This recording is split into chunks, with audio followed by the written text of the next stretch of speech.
Speech Language Pathologist at MCRD. This short talk is in connection with the World Autism Awareness Day, which is observed on April 2nd of every year. So what is autism? Autism is a neurodevelopmental disorder.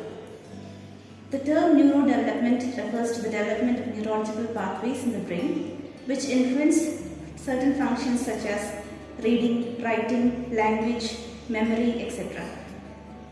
So coming to the causes of autism, we cannot pinpoint a single cause for autism because it is said to be a combination of genetic as well as non-genetic cause.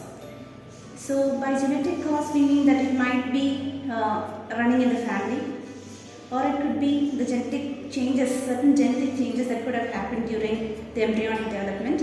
And by non-genetic cause we mean that it could be due to exposure, prenatal exposure to toxins, or prematurity, low birth weight, etc.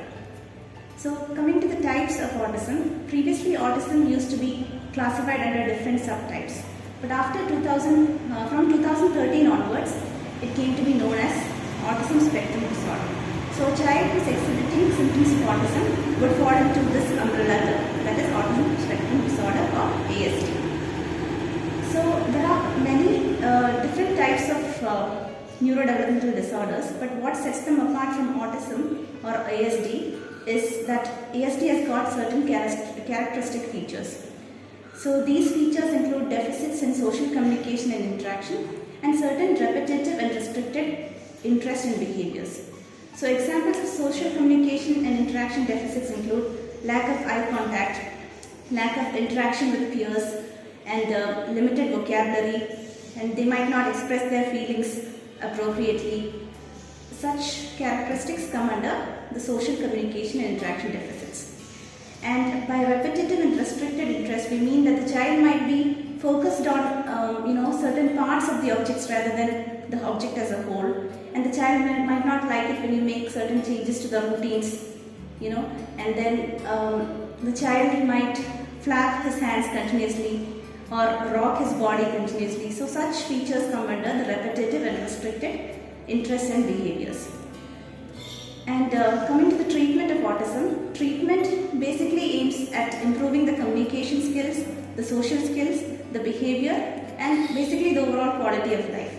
So this treatment plan usually involves a team of professionals. So of course there are medical professionals as well, so pediatrician, psychiatrist, and physician.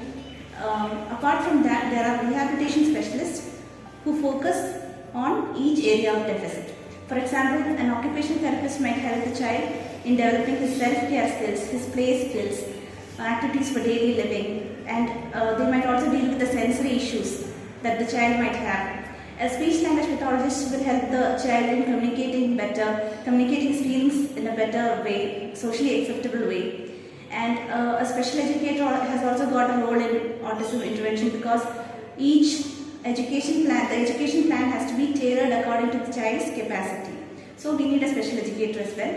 And there is usually a psychologist also in the team because these children might exhibit certain behavioral problems that needs to be managed by a psychologist.